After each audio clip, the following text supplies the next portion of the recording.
Vous avez la preuve par M. Ouattara que l'opération a été programmée pour être faite sur plusieurs mois et qu'il était question d'un déploiement. Mais ce qu'on n'a pas bien compris à cette époque, c'est que ce déploiement ne se ferait pas avec des drapeaux officiels, que ce déploiement se ferait en tenant compte des réalités du terrain. Pour se déployer contre le Niger, se déployer contre le Burkina, la CEDEAO ne va pas venir au grand jour en disant nous voilà, nous la CEDEAO, nous arrivons. Non, ils ont commencé le déploiement sous forme clandestine. Ils ont commencé le déploiement sous forme hybride. C'est là qu'il faut comprendre la notion de guerre hybride. Sous quelle forme la CEDEAO s'était Mais par des commandos clandestins. Elle s'est déployée par des livraisons d'armes clandestines.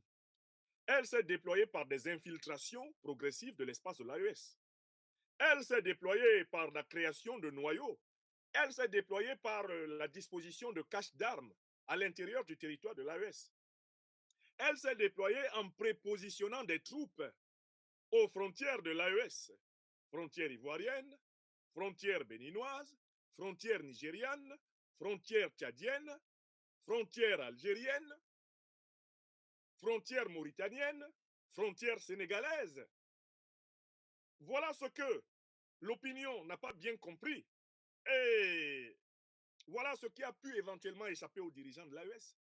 C'est que le déploiement en question a immédiatement commencé. Alassane Ouattara n'a pas menti. Il y a des gens qui attendaient l'arrivée de l'armée ivoirienne, je ne sais pas, dans un avion aux couleurs de la Côte d'Ivoire pour attaquer le Niger. Jamais vous ne pouvez penser que l'opération militaire devait se faire de cette façon.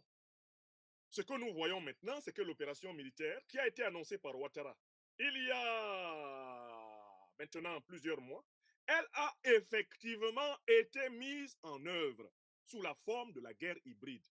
C'est quoi la guerre hybride? C'est une guerre qui ne s'assume pas officiellement. Les États et les puissances qui mènent la guerre hybride forment des groupes de militaires qui sont habillés en mercenaires.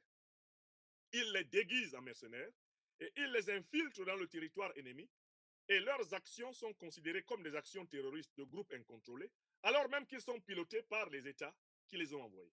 C'est cette formule qui a été choisie par Alassane Ouattara. C'est cette formule qui a été choisie par la CEDEAO pour combattre l'AES. Là où l'Alliance des États du Sahel attendait une attaque frontale et officielle de la CEDEAO menée au grand jour avec drapeau flottant, la CEDEAO a opposé, c'est-à-dire qu'elle a infiltré les commandos un peu partout à l'intérieur de l'AES et maintenant ces commandos entrent en action. C'est ce que nous avons vu hier au Burkina Faso.